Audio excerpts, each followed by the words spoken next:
कहतारी कि फोनमा पर न ढेर देर बात कर आया बया लभर मुलाकात कर।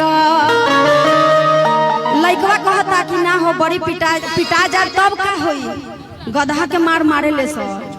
कितना लोग पिटाता यूट्यूब पर देखता नहीं, कहीं हमरो हुए हाल हुई तब बा भाई से कुटवा देबो तब। लइकिया कहता कि रख हम पे भरोसा अन्ना धोखा दे हो।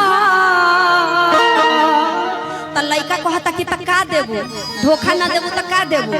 लइकिया कहता री कि दाल भात आ चटनी पर चोखा दे हो आ रतिया के हम कहते हो,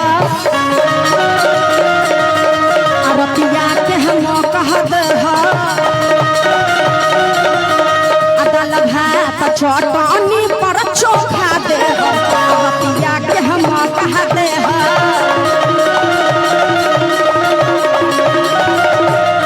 फोनमा पर न ढेर देर बात कर, फोनमा पर न ढेर देर बात कर आया बाला भर मुलाकात कर।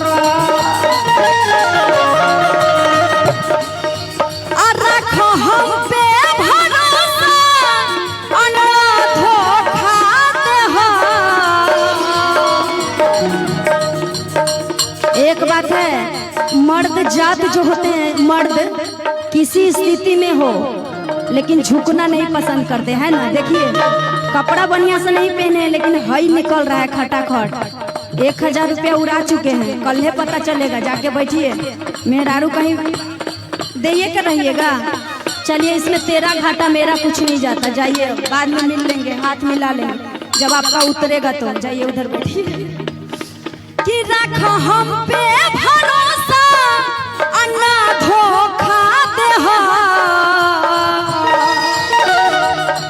दाल भात चटनी पर चोखा दे हो रतिया के हम कहते हो, रतिया के हम कहते हो।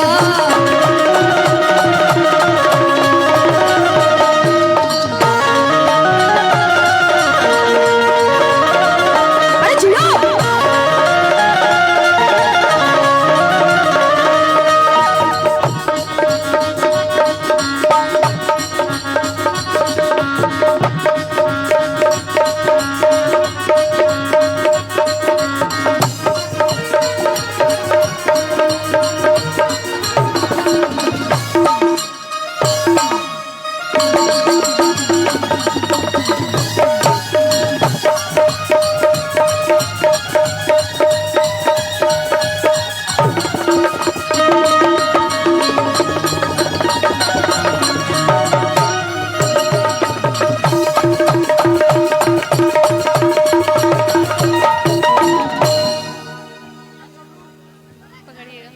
हेलो। अरे आपका बैटरी बड़ी गिर रहा है, सॉरी क्या डाउन हो रहा है, देखिएगा माइक का। इनका एक फरमाइश है ना, कौन ब्लैक दाढ़ी वाला आपका फरमाइश है। आप कौन सा बोले हैं? चांद के, आप किसी को ले गए हैं चांद के पार? हेलो, मतलब लड़ाई करने के एथी में है, अभी संघर्ष कर रहे हैं। 2 मिनट मैम रुक जाइए। आप सभी के बीच में भोजपुरी इंडस्ट्री के बहुत ही जाने माने कलाकार, स्वागत आलम राज जी। नाम है, बोलिए मैम, आप ही बोलिए। आप बोलिए, आपको बोलने की जरूरत है। नहीं, हमारे आलम सर का एंट्री आप सभी के बीच हो गया है, तो प्लीज आप लोग से रिक्वेस्ट है, सर के लिए एक जोरदार ताली बजा दो प्लीज। ऐसे नहीं, बताओ इतना ही लोग लगता है एंजॉय कर रहे हैं। मेहंदी लगाए हो आप लोग, जोर से, वहां से आवाज नहीं आ रही है। आप लोग भी अपना दोनों हाथ बजाकर आशीर्वाद तो दे दो कम से कम।